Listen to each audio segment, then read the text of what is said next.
हरे कृष्णा। कैसे हैं आप सभी? देखिए, मैं आज आपको श्रीमद् भागवतम का एक श्लोक के बारे में बताऊंगा जो मुझे सबसे ज्यादा प्यारा है। हालांकि श्रीमद् भागवतम मुझे इतना प्यारी लगती है, ये ग्रंथ इतना प्यारा लगता है कि मैं रोज इसको पढ़ता हूँ। चाहे मैं एक श्लोक ही पढूं, रोज मैं इसका पाठ करता हूँ। और आज से नहीं करता, मैं बचपन से करता हूँ। बचपन में जहाँ भी श्रीमद् भागवतम कथा होती थी मैं जरूर जाता था। आज भी, हालांकि मैं मंदिर नहीं जाता, पर जहाँ श्रीमद् भागवतम अगर मंदिर में भी अगर पाठ हो रहा हो तो मैं जरूर एक दिन या 2 दिन, जब भी मेरे को समय मिलता है, मैं जरूर सुनने जाता हूँ। और आप सभी को श्रीमद् भागवतम को पाठ करना चाहिए, सुनना चाहिए। ये जो मेरा फेवरेट श्लोक है, पहले मैं उसको बताता हूँ। ये गोपी गीत का पाठ है। इसमें गोपियां भगवान श्री कृष्ण के लिए क्या कह रही हैं? तव कथामृतं तप्त जीवनम कविभिरीडितं कल्मषापहम् श्रवणमङ्गलं श्रीमदाततं भुवि गणति ते भूरिदा जना। देखो कितना अच्छा है।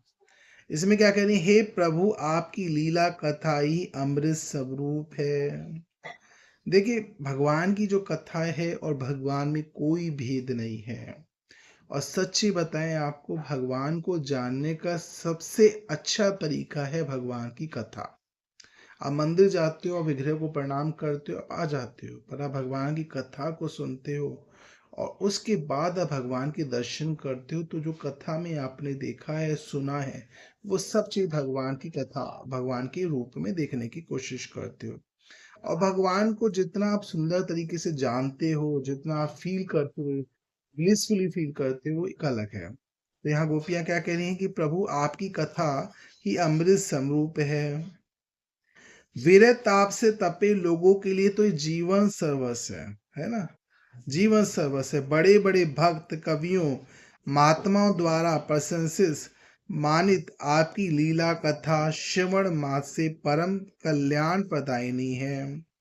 देखो, विरह ताप से तपे लोग, कितना अच्छा बोला है कि जो विरह, जो भगवान को, भगवान से सेपरेशन फील कर रहे हैं, जो बहुत तड़प रहे हैं भगवान के लिए कि हे भगवान, कब आप दर्शन दोगे, कब आप दर्शन दोगे, कब आपका दर्शन होगा, कब हम आपको जानेंगे, कब आपकी कृपा होगी। वो लोग के लिए तो जीवन सर्वस्व है। उनका तो जीवन ही सब कुछ श्रीमद् भगवान की कथा ही है। बड़े बड़े भक्त, कवियों और महात्मा द्वारा प्रशंसित, मानित आपकी लीला कथा श्रवण मास से परम कल्याण प्रदायिनी है। और सब लोग कह रहे हैं, ये जो भगवान की कथा है, ये सिर्फ ऐसा नहीं है कि भक्त लोग कह रहे हैं कि बहुत अच्छी है। भगवान की कथा की गुणगान बड़े बड़े भक्त कर रहे हैं, कवियां कर रहे हैं, महात्मा लोग कर रहे हैं कि देखो भगवान की कथा क्या है। और आपकी कथा सुंदर, मधुर और विस्तृत है। और आपकी कथा इतनी सुंदर है, मधुर है, विस्तृत है, बहुत बड़ी है, विशाल है। जो लोग आपकी कथा, परम पवित्र लीला गाथा का गान करते हैं, वे इस धरा धाम में वास्तविक दानी हैं, वही सबसे बड़े दाता हैं। देखो, इसमें बता रखा है, जो भगवान आपकी लीलाओं कथाओं का गान करते हैं, है ना, जो भी कथाओं का गान करते हैं या सुनते हैं, कोई नहीं सुनने वाला, कोई बातें जोर जोर से सुनाइए। भगवान कहते हैं कि इस जीव धरती पे बहुत सारे जीवाणु, है ना, छोटे छोटे वायरस, छोटे छोटे जीव जंतु, चींटियां, मच्छर मक्खी सुन रहे होते हैं कथाओं को, और उनका भी कल्याण होता है। ये भगवान की कथा की खूबसूरती है। जोर जोर से बोलोगे तो कोई ना कोई तो सुनेगा ही। और जो लोग आपकी परम पवित्र लीला गाथा का गान करते हैं, जो भगवान की कथा का गान करते हैं, वही इस धरती पे सबसे बड़े दानी हैं।